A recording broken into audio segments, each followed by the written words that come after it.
Correct. My name is Srinivasa Madanali. I'm going to talk about economic growth of India in the last 20 years, from year 2003 to 23. So I'm going to talk about GDP, FDI, exports, and stock market. Quick introduction about me, my intentions and disclaimers.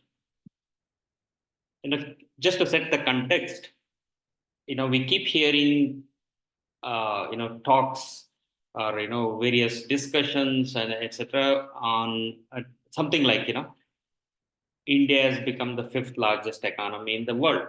India is the fastest growing economy in the world. Both are true, right?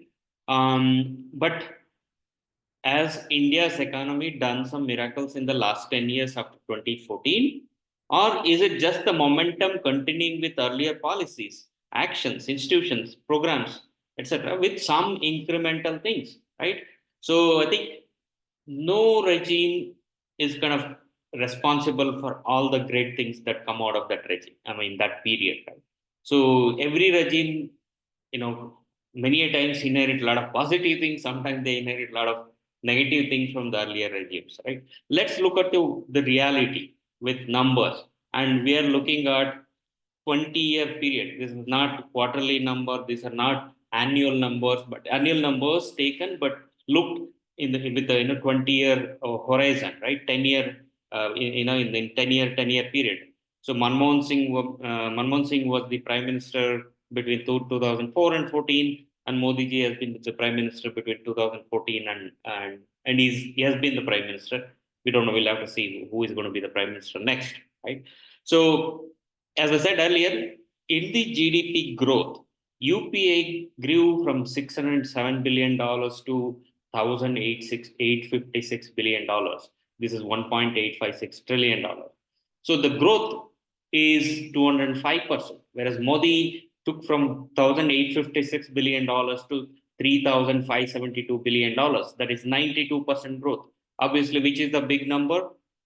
This is the one. UPA definitely is, wins here.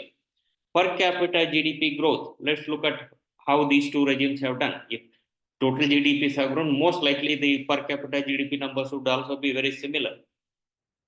During UPA, they started from $543. It went up to $1,438. Whereas same thing during Modi's period went from $1,438 to $2,500. You see the growth numbers. During UPA, it was 164%, whereas it's during Modi, it is 74%. So again, UPA wins.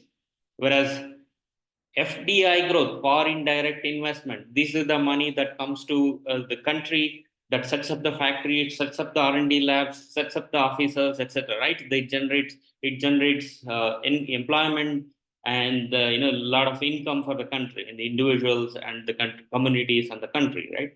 So if you see here, FDI grew from $2.9 billion to $25 billion in the 10-year period. These are the decadal average numbers. I'll go to the details in the subsequent talks, but take these numbers with full trust. So again, these numbers have come from World Bank. Okay, and FDI percentage of growth, as FDI as percentage of GDP growth, the GDP. Let's look at how those numbers have grown. When UPA came to office, the FDI as percentage of GDP was 0.69%, and it went up to 1.86%. Whereas during Modi, it went from 1.86% to 1.71%. That means it has gone down a bit, right? So if you look at the growth from 0.69% to 1.86%, this is 169%. Whereas Modi's period is a negative 8%. So again, UPA wins clearly. Export growth, right? This is something that again generates employment. It enables us to accumulate the forex, and in the process we can also get goods and services from the outside, right? So with that, let's look at how UP has done. When they started the government, it was $91 billion. When they left the office, it was $472 billion.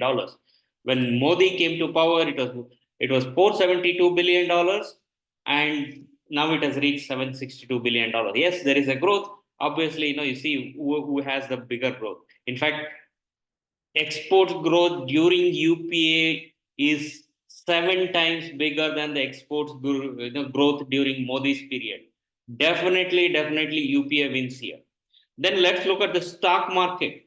Yes, the stock market, BSC Sensex has reached 74,000, 75,000 is fluctuating. But where did these regimes start and end?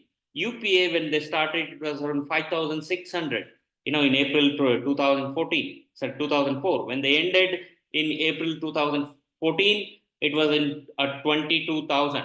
Whereas Modi took it from 22,000 to 73, 74,000, right? So if you look at, yes, 74,000 looks big, but if you see the growth, it was 396% during Manmohan Singh, and during Modi ji, it's 329%. Yes, they're very similar, but still UPA wins, right? So with this, UPA has clearly done very well in these four areas, right? As I said, GDP, per capita income, FDI, and the exports and stock market. With that, I hope you get a better picture economy, how economy has done in India over the last 20 years. So thank you. Have a good day.